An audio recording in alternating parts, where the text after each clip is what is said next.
You're listening to Lights Camera Latino, the podcast, hosted by Angel Fabian Rivera.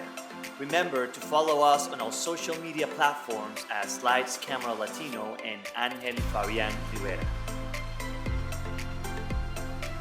Hola mi gente, welcome to Lights Camera Latino, the podcast. This is a place where we dive deep into the captivating world of entertainment with influential Latinos shaping the industry. My name is Angel Fabian Rivera. You can also call me Angel. You can follow us in our social media platforms as Lights Camera Latino and Angel Fabian Rivera. Today, I'm excited to introduce Nicholas James Reilly, a talented actor, writer, producer, and director whose work spans indie hits like WTF and Speech and Debate. With a passion for storytelling both in front of and behind the camera, Nicholas brings a multifaceted perspective to the world of filmmaking. He's a dynamic creative force in the industry, and we're excited to dive into his journey and insights. Nicholas, thank you for being here today. Thank you. Can I hire you to be my PR person? That was, Did you like follow that? me around in every room I walk into. Can you just say that? Thank you. That's Right. amazing.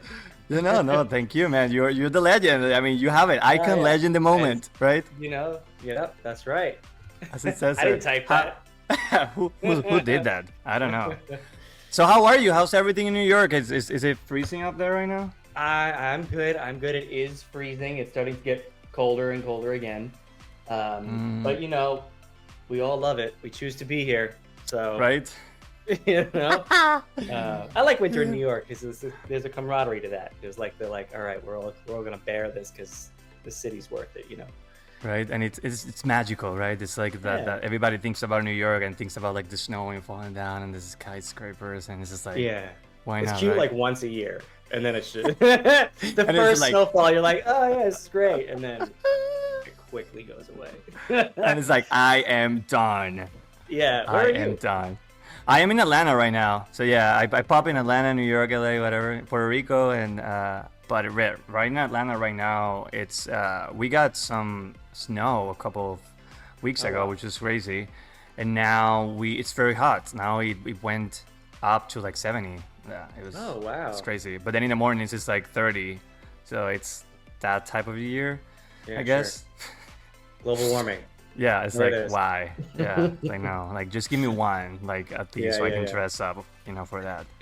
Yeah, you gotta have. But here you we gotta have are. both seasons clothing ready. It's a lot. Exactly, like when I was living in Puerto Rico, it was like hot all year, so it was easier, right? It was just Sure. like wear shorts and wear a shirt and you wear a light jacket just in case, or why Right. not? It's fashionable, I guess. Yeah. I get But it. here we are. You decided to move to the States. There you go. Exactly. There you go. Okay, so Nicholas, let's dive into. Yes. I'm gonna bring you some ice-breaking questions, Sure. and I want you to answer to me. If you could have dinner with a famous Latino, past or present, who would it be and why? Oh wow, a famous Latino, past or present. Yeah, What about or future? right? Maybe. Right? Oh my gosh. That's an interesting question. Mm-hmm. I feel like, okay, well, he wasn't famous, Okay. but Well, he that's- was successful musician Mhm. that I never got to meet. My grandfather, actually. Oh. He's a jazz musician, piano, trumpet, and sax. And he's my mother's father. So Mhm. I never got to meet him, but I heard a lot of wonderful things. He's the only person on that side of the family who seemed to have the creative bug. And so it'd be really, really fascinating to be able to sit down and, get my health history, because they say your mother's father is everything you inherit. So Mhm. I'd love to get some of that, but also like kind of understand maybe like where I get my stuff Yeah. from. Could be. It could be from that so- side, yeah. Yeah. Yeah, definitely. So, yeah. I think that'd be it. Oh, that's sure. beautiful. That's an answer that I wasn't expecting, honestly, and nobody has ever done it. So really, that really tells a lot of like who you are, and also like sometimes we don't get right, like not everybody gets the experience to meet their grandparents, right? So Yeah. you know. I never got to meet either grandfather, actually. Oh, well, really? So Yeah. I know from wherever they are, they're proud of you, and they're like, oh, someone continue the artistic, you know, Yeah. the artistic so. side, and you're doing it for him. Yeah, I hope so. So that's beautiful. What's an all-time Latin song or artist? Like, what's your favorite Latin song or artist? And maybe you're listening right now. No. You? No. Thank you. You know, Do you listen to music? Selena. Oh, Selena. I mean, come on. Classic, I also right? right. I mean, all of the songs. Don't get me wrong. Bitty Bitty Bom Bom, Come on the Floor, all that. But Mm. I also just love like the drama. Yeah, The I whole mean, story is just it's fascinating. amazing. Yeah, it really, really is. I'm actually working on a short film that has a very similar energy, where there's an artist and the manager gets kind of crazy and shit goes down. So I guess that really inspired me. But I don't know, I just feel like she was effortless. I feel like she was just so calm, at least you know, in front of the camera, with her image and persona, I guess. I just really think she was like flawless in a natural way, which is really pretty. She was. She, you know, she always would be like the queen, no matter you know how many people have tried to like change that. It's like, no, nobody can change that. Like she wasn't, and it's so sad that she went. You know, she was just starting out. It was just, you know, talent that just we never actually saw her blossom. I mean, although we saw her blossom, we didn't see her in her, you know, in her prime era, right? Right. She was just starting out. It's crazy. Like it would have been nice to be able to see her when she had a little bit more, perhaps, control of things, you know. So. Yep. Yeah. Well, that's great. So we all love Selena. We all love Selena. She is not her manager. Well, let's see. She's coming out this year. She's getting out this year, isn't she? Is it really? Yeah. Yeah. I shit. was just reading that. So Hide your kids. Hide your wife. hide everybody and hide your managers. Yeah. Hide your talent. Hide your talent. That's crazy. So Nicholas, let's dive into you. I know you are you're half Latino. Can you elaborate a little bit about that? Yeah, as you can see, Reilly is not a very Puerto Rican name. Yeah, my mother is Puerto Rican. My dad is Irish. My mother is a Puerto Rican nurse from Yonkers, and my dad is an Irish cop from Brooklyn, which doesn't get much New York than that. Yeah. So, yeah. It makes for an it's interesting combination. Yeah. Yeah. So I want to start with that. So how was finding your identity growing up? I know this is probably it was like finding your way, right? You know, when you're super young, you don't know really much. You know, it's kind of just, this is what we do. This is how it is. I grew up in Staten Island, New York, as well, which on the South Shore, which is heavily Italian, heavily conservative. So at first, interestingly, I kind of look Italian too, given the mix. So I blended in a lot. I definitely am way more white presenting than Latino, but my mother is not, and my sister is not. They have very, very dark skin and thicker accents. So that was interesting growing up, seeing how I was treated in certain moments versus how they were treated. You know, at times people wondering if they were like the nanny, you know, and I was like some child they were looking after. My sister's 17 years older than me, so there was also that age gap to give that illusion.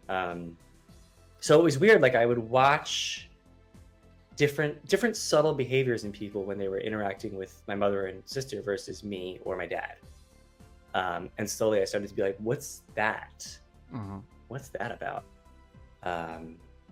So I think, and then I think you kind of resent it at first because you're afraid of it. You're like, oh, I don't want to be treated weird or what's that, you know, what's that about? And then luckily, like, I mean, I've never been to Ireland, but I've been to Puerto Rico 50 times, maybe. You know, we would go every year when I was a kid. And so I've always felt closer to that culturally, but yet I did not present that culturally, and that was confusing. Interesting. Yeah, it still is kind of confusing. Yeah, no, because you're growing up, and it's just like you said, like you don't know how to manage these things because you're seeing how they're being treated, and you're like, I don't want to be that kid being bullied, right? I don't want to be that kid being treated like that. And also, you're afraid of something, but also you're like, I don't know what to do because also you're a kid. You're like, what should I do? Because I don't understand that it's like skin color. I just am like, oh, they're treating them weird. Why? Is it because they're women? Which could be a whole other thing. But yeah, it was really, really strange to navigate until you get older and you start to learn about those things. Yeah. Did you ever? Now you're talking about like you got a bigger connection with Puerto Rico just because you've been there. Did you ever have that like culture or like where do I belong to? Did you ever have that, and how did you manage that growing up? I think I still do. I think mixed race people get it a lot. You're not Latino enough for Latinos, but if you're white presenting, the white people don't care. So they kind of just accept you because they can't visually bias you. And one of the worst things I ever heard was like, "Oh, you're not that Latino." Yeah. Oh, okay. Well, I got good. What is that? Like, fuck off. Sorry. Yeah, no, and I must no exactly. I must imagine because even for example, in my case, like people don't think I'm Latino. People think I'm Middle Eastern, right? So and I cannot be more Latino. I was born in the island. I was raised there. But I learned English on my own after that. While I was growing up, so English is my second language. And I just moved here 3 years ago. So I'm like, what? Even like I didn't know about that until I moved here, and I understood like the vision that Americans have of us, right? And in your case, for example, yes, you are white presenting, but that doesn't mean that people should judge you by the way you look like, right? And then you also have this Irish background, you also have this Puerto Rican background. So that must have been really interesting, and I love that you said like mixed race people understand, right? Because it's a thing that it's so hard to get into someone else's shoes and try to understand that, because you can only understand it because the way you grew up. And I really sorry, go ahead. No, continue. No, I really see it continuously as an opportunity to kind of shatter that bias, because like in a way I often feel like a mole undercover, where if I'm with a lot of white people and the conversation starts to go a little sketchy, it's really an opportunity for me, because then they'll say certain things and I'm at the end, I'm like, well, I am. And then of course you get the oh my god, deer in headlights thing, and it's like, well, see, like look what you just did, like all that shit you were saying, you didn't associate with anything internally about me because of how I look. So like, why are you doing that to these people? What?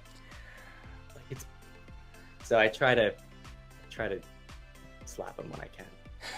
No, but it's you're using it as a sword. You're using it as a weapon, right? And weapon in a way of like, right, like you also need to protect yourself, but you also know your battles. Does that make sense? Yeah. And it's sometimes we need people like you in order for people to actually understand us, right? In order for people to understand all of us, and for you to tell them the reality, right? Because sometimes people say things because of they're immature and they just don't know, and they just say what they hear, and that's a lot of what I've experienced. When I moved here too, like people even thinking like, oh, Puerto Ricans. They ride horses and they're just, they wear nothing in the island. They just do nothing. I'm like, what? And I'm like, what do you think about Puerto Rico? It's just like beach and that's it, and people just go there to vacation. And I'm like, no, people actually have lives, and we work and, we have cars. We have cars. I do like riding horses though. You see? I feel attacked. But it's No, these yeah, things that I it's like, understand. but it's Yeah. but no, but it's these things that we have to teach people, and and sometimes it's like, why do we even have to teach you that? Like, don't they talk about that in schools? And then I realized they actually don't. No. So I'm like, oh, that makes much more sense. Mm-hmm. So Nicholas, like growing up, did you ever see someone on TV that had your experience that you were like, oh my god, like that guy has my experience, or that person actually is who I am, like that mixed experience. Was it there? Did you see it? No, I don't think I can explicitly state a time watching television or movies or listening to music where someone's mixed raceness was at the front of their brand or who they are or what they were sharing. It was, I mean, the first time I ever encountered, to my knowledge, another person like me was in high school, actually, senior year. Oh wow. There was this kid, Ryan, I believe his name was, who was like red hair, super pale skin. And I found out he's half Irish, half Puerto Rican. Like towards the end of our 4 years together at the school. And also, but like me, looked nothing like me. Like the Irish presentation really, like I'm what they used to call Black Irish, I guess you can say. And he was like Irish, but his mother was straight up Puerto Rican. And I remember being like, oh, there's, like, I really felt like I was the only one. Meanwhile, of course not, right? Like, New York City's full of both of these kinds of people. But that was my first exposure to like, and I wish I would have talked to him more about it. I wish I would have gotten to know what it was like for him. Yeah. So, I mean, still to this day, I don't know that I really could name anyone whose experience is similar to you, right? And you know, like, I feel like there's some. Yeah, no, I can't think of anybody off the top of my head, but no. But I'm just curious, like who did you identify with, when you were watching TV?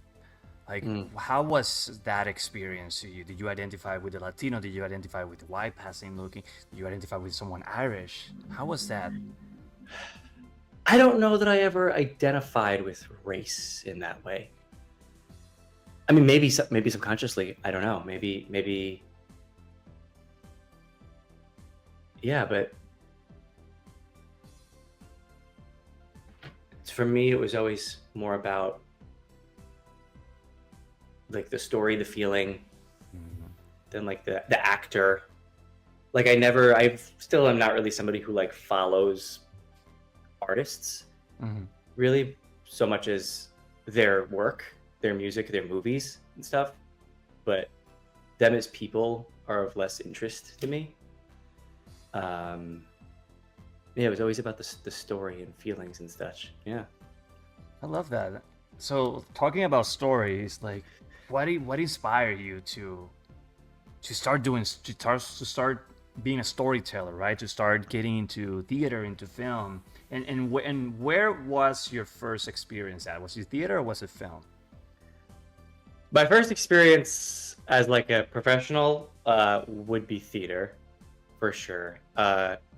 It started as early back as when I was like super young. I mean, like my sister would dress.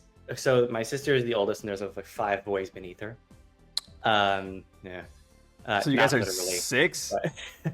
Well, technically 1 less, because he passed away quite young.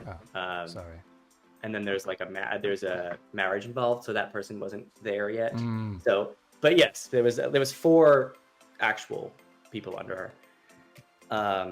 And she would dress us up as girls when we were kids and stuff. And so that performance element was kind of there very early. I remember doing that. I remember like I used to sing. I used to get on her bed with a hairbrush and sing "Every Step You Take." What's that song? Every Of course, I'll be Saturday. watching you. I'll be watching you. Right. Yeah. And I have this specific memory of like turning around on the bed and being like, I'm on stage. So those are my like very first memories of it. And then in school, especially high school, like I was often a quick test taker. And so after that, I would write short stories in my notebook. And that was kind of the first writer stuff, I guess, that I could remember being creative in that way. And then, yeah, it was theater first. So how I got into it literally started with, okay, so remember Napster? Napster? No. Oh, how old are you? Sorry, I'm going to out you on your podcast right now. I am 20 something. You child. I love it. I love it. No. I am not 20 something. Though I still play it. I thought you were at least at the end of 20 something, which I am closer to I am. the end of 20 something. I am. So Yeah. I'm younger than you. Anyway, Napster at the beginning, back when the internet was born, was one of the first kind of, I guess it was illegal at first, and then now it isn't. Music downloading. yeah, found it. Oh my god! So it was like the iTunes of the day back in the day. Sort of. So it was Kazaa. Do you ever hear of Kazaa? Yeah, I've heard about that. I heard about that one. Okay, Yeah. so pre Kazaa, it was like the one before that, I believe. Anyway, that was long. Back when I was like 3 years old on, my neighbor, my best friend, was also named Nick, and we would hang out in his basement all the time and play action figures. And his sister was much older, and so she would be on the computer in the basement. She'd be playing songs on Napster all the time. And there was one song that she would play over and over again, and I didn't know what it was, but I had repetitively heard it, and I often pick up lyrics and words very quickly, and I retain them, thank God. And so now cut from like 3, 4, 5, 6 years old to my junior year of high school, and I am mindlessly doing something at school, and I'm singing those words just because it happened to pop into my head. And this girl next to me turns to me and she goes, "Are you singing Light My Candle?"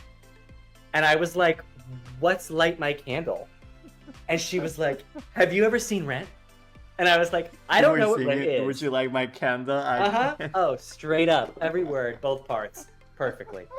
And so this girl, Christine Pinsinski, bless her, borderline dragged me to the city to go see Rent. And we didn't win the lottery that day, but I ended up buying tickets and sat all the way up in the nosebleeds. And during I'll Cover You Reprise, which if you're familiar with the show, is probably the emotional climax of the thing, I proceeded to lose my vision.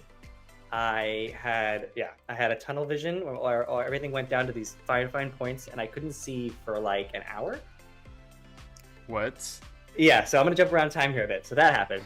Cut to 3 or 4 years ago, because as you age, you need to go to the doctor. Exactly. I got my eyes checked out, and she was asking me if anything strange, if I ever had any issues with my eyes. And my impulse was like, no, I haven't. And then a few minutes later, I was like, oh, well, there was this one time when I... One time? Yeah, it's like this weird thing happened. And I told her about it, and she was like, oh, you know what? She's like, that sounds like insert medical term that I don't remember. And then she said, what that means, what we often see that happen is in situations of extreme trauma, such as when a child sees their parent get hit by a car, or something of that level that alters your life forever. And so I kind of equate that moment to, I mean, I had never seen anything musical theater. I had never seen theater. I had never seen homosexuals being gay as fuck, and it was okay. I had never seen gay love. I had never seen gay loss. So I really just think this was like the pinnacle of like, what you're asking, when did I see myself and my story and who I was? It was then. And in that moment, I had to be a part of that. I had to continue to tell these stories and so badly wanted to be a part of that. Now, that being said... No, wait. That's beautiful. I just want to pause you there before you continue. Because that is beautiful. I've never heard about, I've heard people talk about these experiences, but I've never heard it directly from someone. And I love that you had that experience because, we all grow up in a society, because society in general puts us in a box and don't let us actually see the reality out there, right? And that's what theater does. That's what art does, right? It just tells you it gets you out of the reality that you're in, and it gets you out there, and it tells you stories that you would never imagine, but that are actually real. And that's what I love about art. And for you to have that experience, it's just beautiful. Like, it's just like, that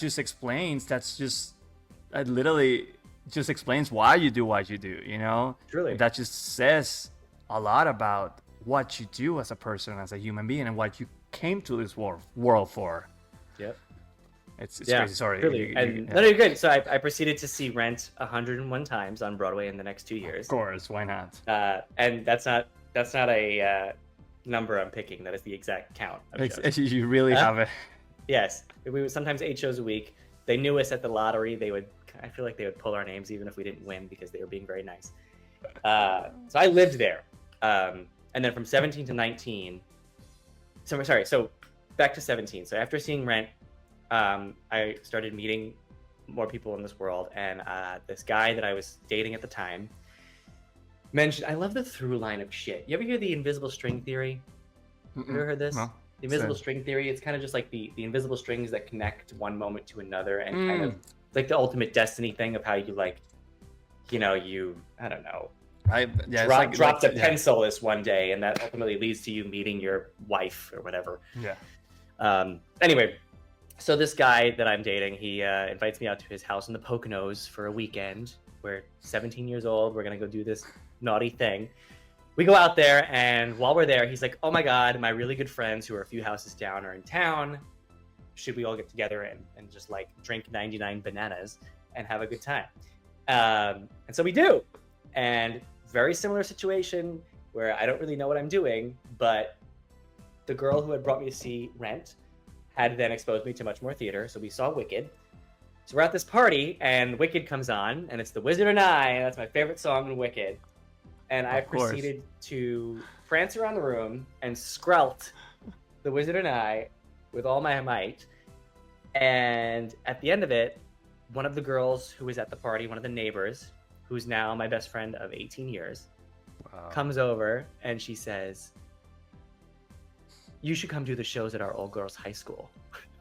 All girls high school? Oh, yes. I was a lesbian for 3 years. We'll get into that.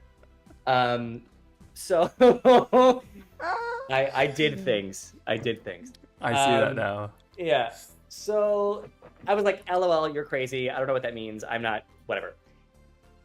The summer happens. That was Memorial Weekend. The summer happens. And then September, I'm on AOL Instant Messenger, AIM. I love dating myself. This is what this podcast is about. Of course.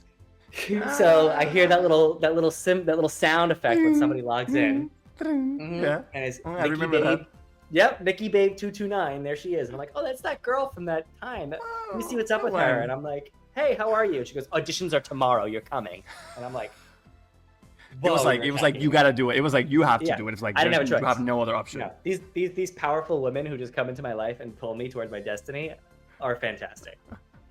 So I was like, okay, fine. So it was Oliver, the show, and she's like, what's the worst that can happen? And I ended up getting Fagin, which, if you're familiar with Oliver, is the 60-something-year-old Jewish man who kind of runs the children, the pickpockets. And the director was a 60-year-old Jewish man. So he imbued, just gave me everything, and I just hung on his every word, his every direction. And that was my first exposure to the real structure of theater and the real thing of it. So you got dragged into theater without even knowing. Like, actually, it was like, I've only seen it, right? So you were like, I've only seen it by now, and now I'm doing it. So that must have been like scary too, but also very exciting. Yeah, I will never forget that first time about to go on stage and like being like, I'm going to die, and then stepping out and being like, I am alive, And so, again, one of those moments. And so I proceeded to do the shows at that school for 2 years. But then went off to college and was like going to do the thing that I had planned to do all these years. I was going to be a vet. I was a pre-med chemistry major and was like doing my thing.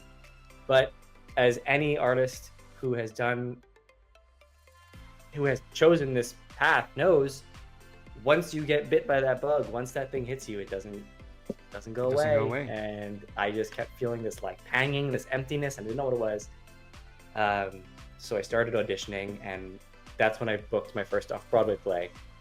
And then that was kind of the real, oh, maybe I could do this professionally kind of light bulb. So I very dramatically quit school, went and did this play, because obviously if you book one off-Broadway play, that means you're going to work for the rest of your life and you're famous. Of course. Clearly, right? That's what happens. Of course, that's what we all know. Yeah, to be 19 again.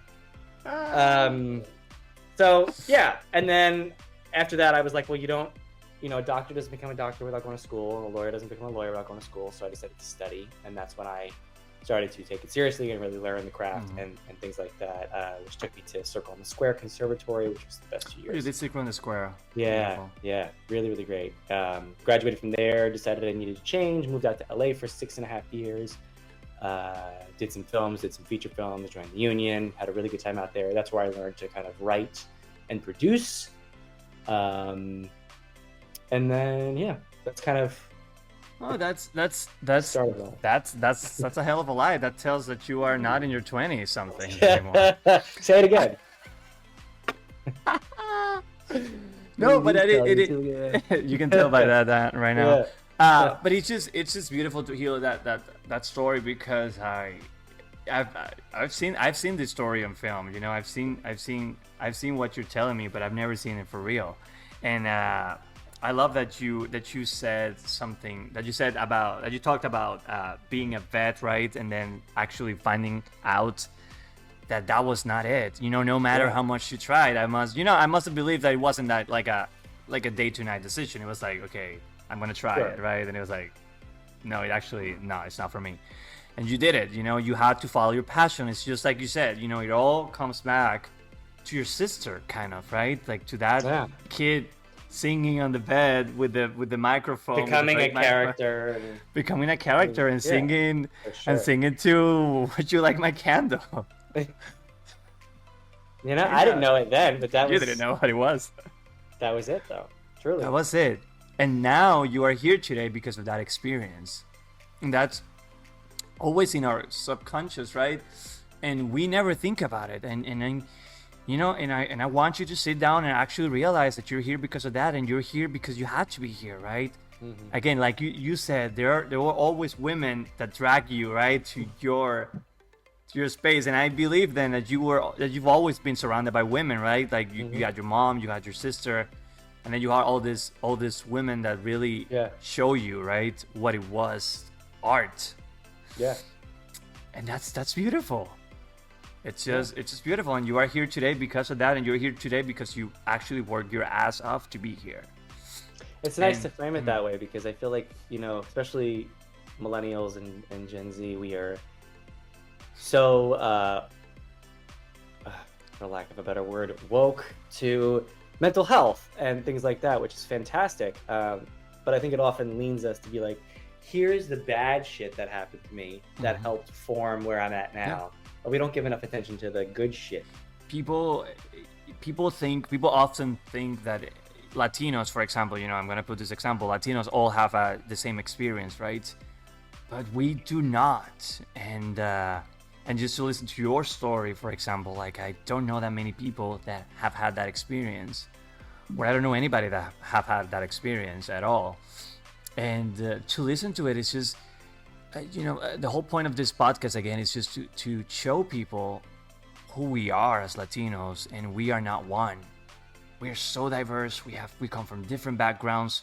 We don't necessarily need to follow one pattern, one thing in order to be it. And, you know, going back to the beginning where you mentioned, like, you know, the Latino enough, right? Not being this enough, not being that enough. That doesn't matter at the end of the day, you know?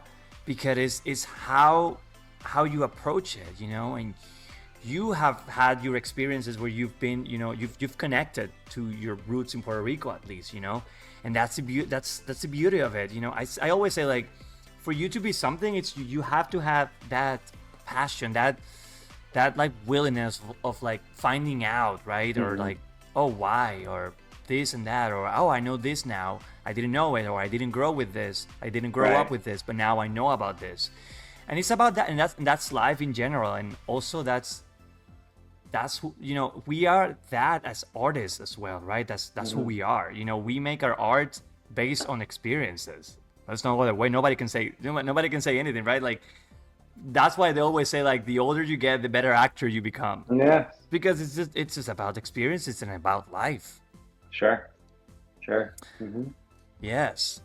I wanna switch it up real quick to your filmmaking, right? Like, you started writing, you started producing, and you also started acting in front of the camera. So how do you split your hats in doing all of this, or how do you, like, oh, I'm gonna write now, or I'm just gonna audition for something and, you know, get myself out there? How do you approach that?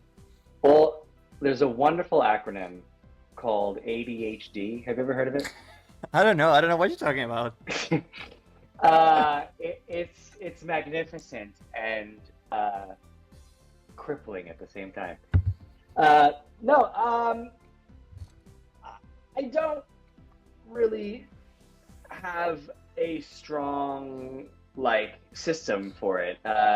It comes and goes. Like, I would definitely say that writing, producing, are more passions and hobbies than acting, which I pursue quite professionally, pointedly, deliberately. And that could be just because one of them, acting is the most familiar, the thing I've been doing longest.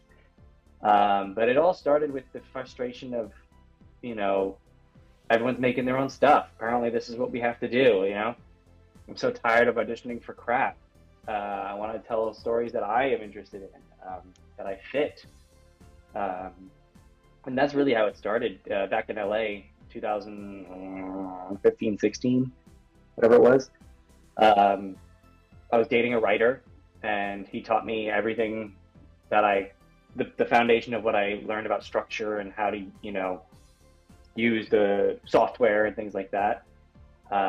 I was going to his writers group often as an actor to kind of help people read their stuff and get feedback, and then decided to write the first draft of what would become my first short film, Method. And, you know, I got a lot of great feedback from everybody. They were like, whoa, this is the first thing you've done. Like, there's potential here. Like, you know, you've got a grasp on some of the fundamentals. And then they all gave really intense feedback that was phenomenal and helped elevate the whole thing. And that was the first experience with it. And then it sat in a drawer for years, until another actor friend of mine were talking about how annoying it is that you got to make your own stuff and blah, blah, blah. And I mentioned the script, and he was like, oh, I'll read it. And he did. And then he was like, oh, I would contribute $500 to this. And I was like, And you were like, what? you'd waste money on me? Maybe other people will waste money on me. Yeah, I mean, if you find enough people, 500 people each, it's like, you know what I mean? Because ain't nobody getting their money back on a short film. Like, and so that kind of put a little fire in me, and I started my first crowdfunding, and then made the first film for like under $5,000. I fucking love that movie. I think it sums up my worldview. It really shows who I am in a strong way, and for very cheap. So, which I think is a great calling card. And then after that, I started writing a feature, very unrelated to that film, but I had learned about Drag Race for the first time, and didn't know what it was. Got addicted. I don't know what it is. Again, got addicted, watched a shit ton of it, and one day at home, it was on in the background in the other room while I was reading Agatha Christie's And Then There Were None. And I was like, these two things should be combined. And so just very, very straightforward, ripping off that classic murder mystery structure, but with drag queens. I think it would make a lot of fun. So that's the film you saw at New York Latino Film Festival. Kind of first 10 pages of that. With the whole reason I shot those 10 pages was to make a 90-second trailer. I believe that nobody wants to read anything anymore. Best thing you can do is send something that somebody could watch and see if it piques their interest. So my next phase with it is to cut this like very tight 90-second trailer that makes you want to hear more. So. And how I just want to talk about that experience specifically because yes, that was your first, jump into like doing something bigger, longer, right? How did you how is that experience going, right? Because you're still going through that experience right now. You're navigating through that right now as we speak. How is jumping to that other side, like how scary is it? How challenging is it? You know, you got to be a little delusional, I think, to do this. There's got to be a part of you that's like, your ego sometimes takes over and you're like, oh, I can fucking do this. I'm amazing. And then the dark thoughts come later. But there's got to be some element of grandiose confidence in there. And then, I don't know, just being like fucking, I don't want to be 80 years old and look back at nothing. I'd rather look back at a bunch of mediocre shit and be like, that was fun, than like be there dying wondering, oh, maybe I should have done that thing. No. And I think that's a thought that we should all have, no matter what you do in life, right? No matter, this is just getting out of the artist zone, but no matter what you do, right? It's just going back and looking back and seeing what you actually did, and stop thinking about the what if, right? Because we always often go through life thinking, what if I should have done, what if? Right. But it goes back to that what we were talking about earlier about the trauma and the bad things that form who we are. What if works positively too? What if it goes well? What if you learn something? What if you have a good time? What,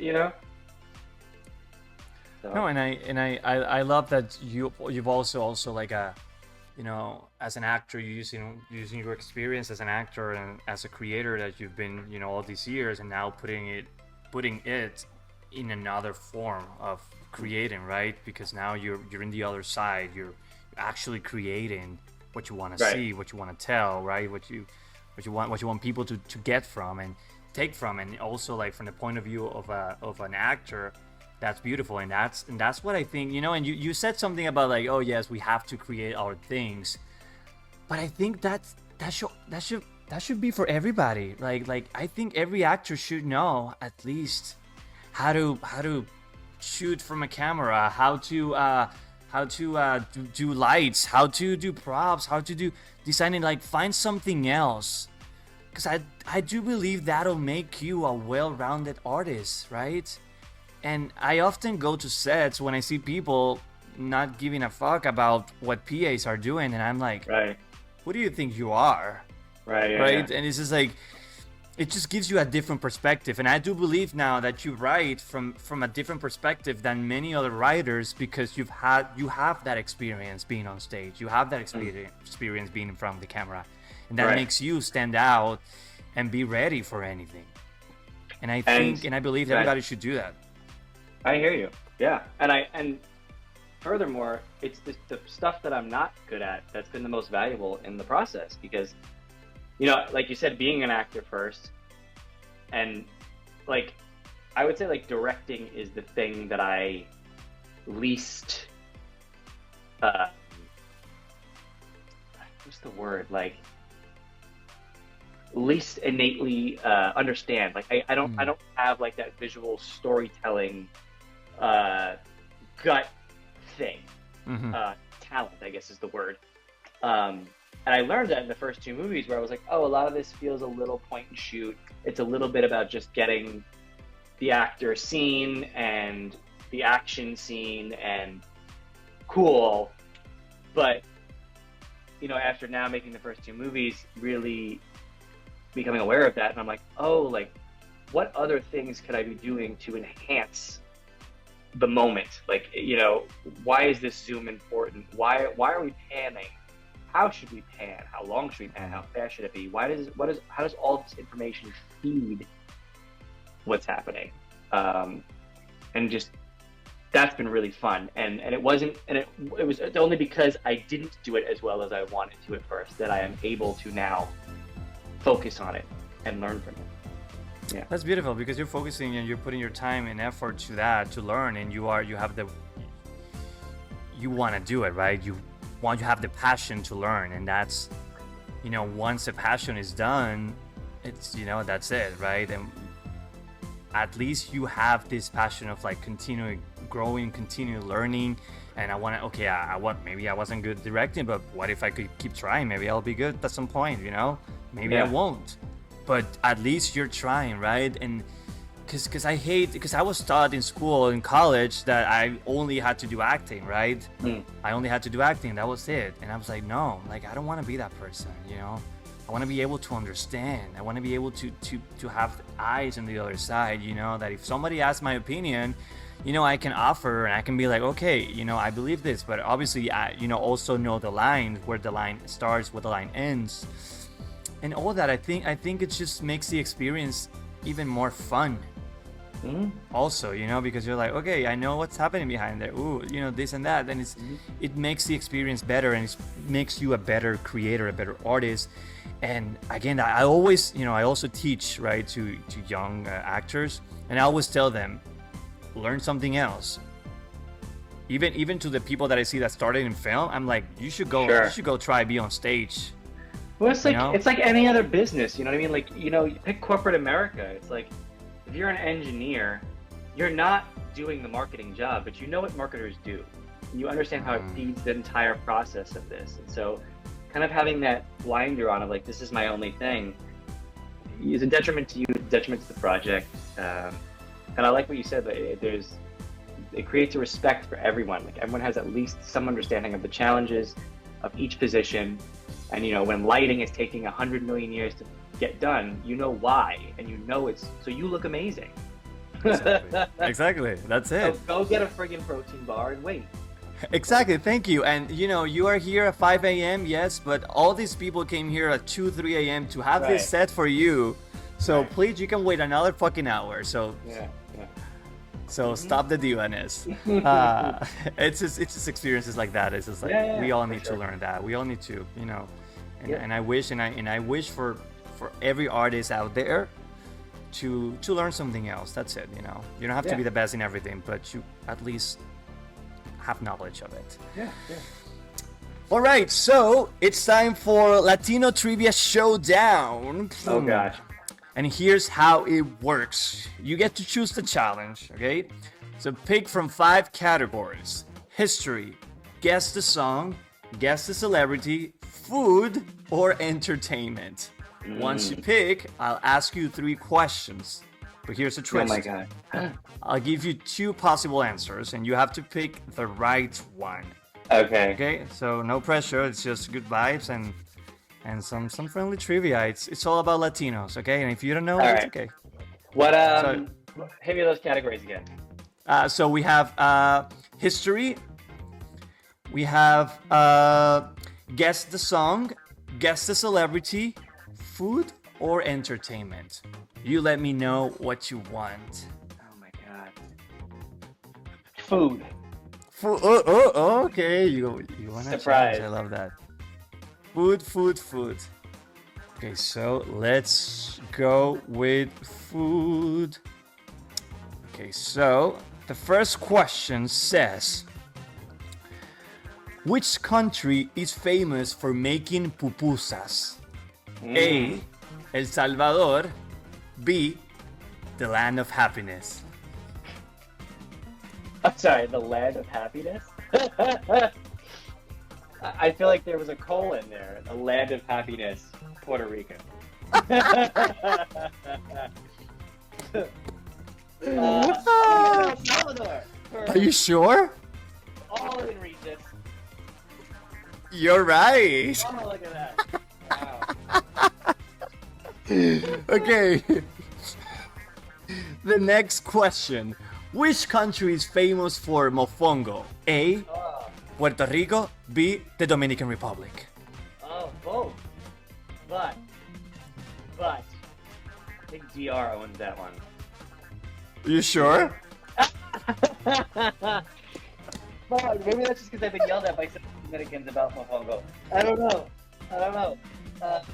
Okay, is it Puerto Rico? It is Puerto Rico. Okay. How dare you?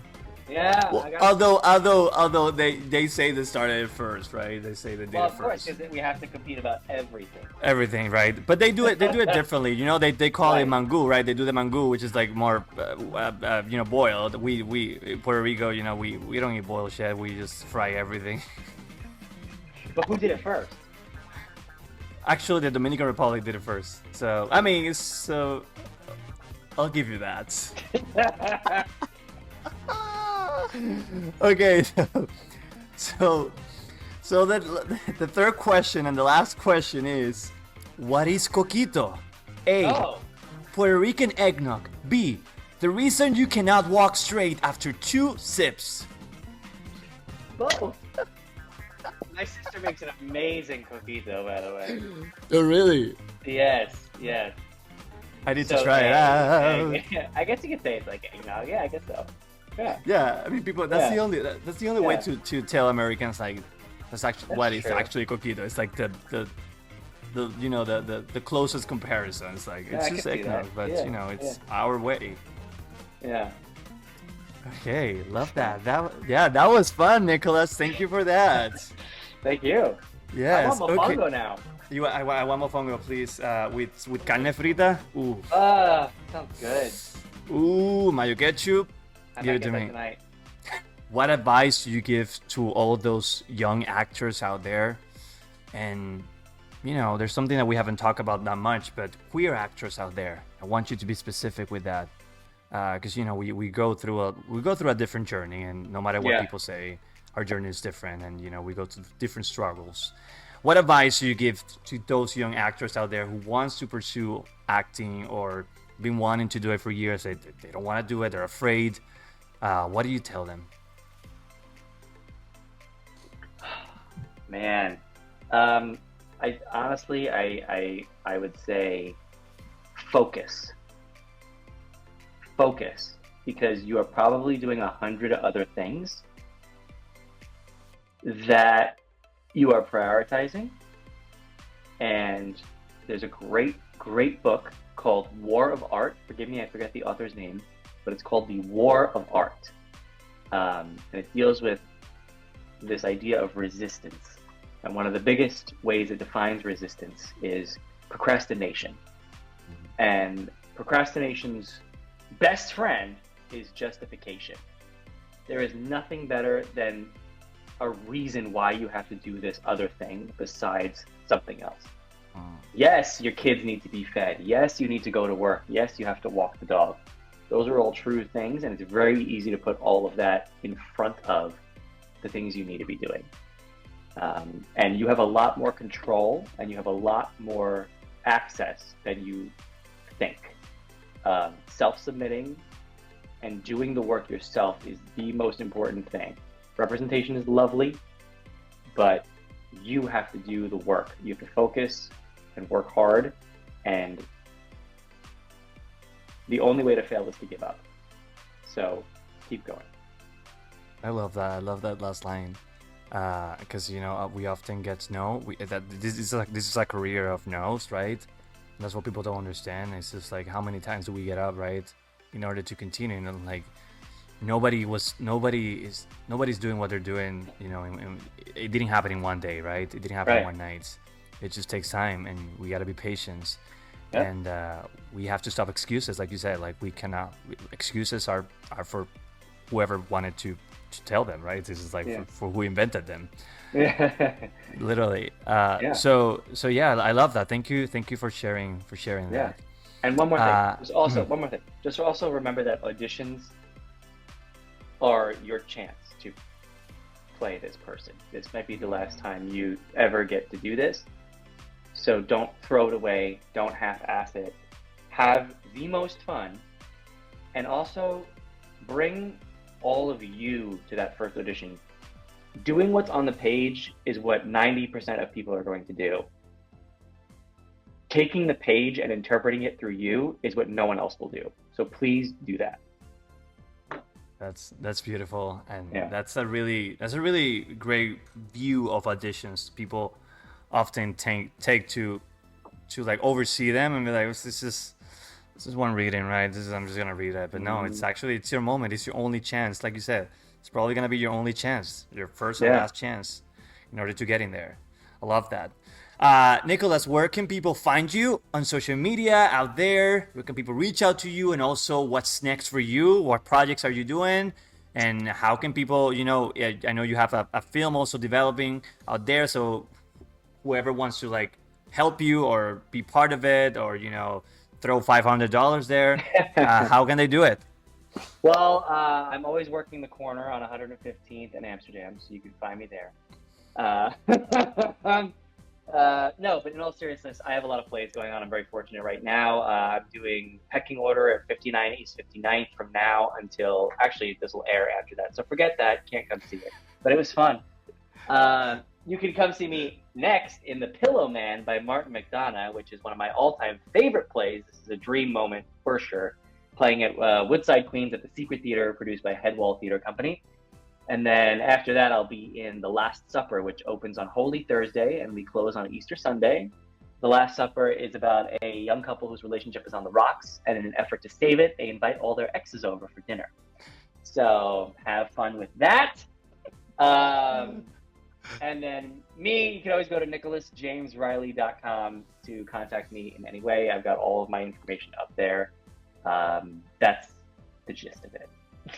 Yes, love that. Thank you for sharing that. And, let's support theater. Let's support projects. Let's support Latinos. Let's support everybody who's doing art in general. Because, we gotta stop like just supporting one side and forgetting that we all do this for the same for the same objective, right? It's just to tell stories, and that's what we're here for, right? We're here to be that person. Yep. Love that. Well, Nicholas, thank you. Thank Everybody you. out there, thank you for listening to this episode of Lights Camera Latino, the podcast. Remember to follow us on our social media platforms, Lights Camera Latino and Angel Fabian Rivera. And also, I always like to end the episode with this phrase. It says, when life knocks you down, levántate con más fuerza.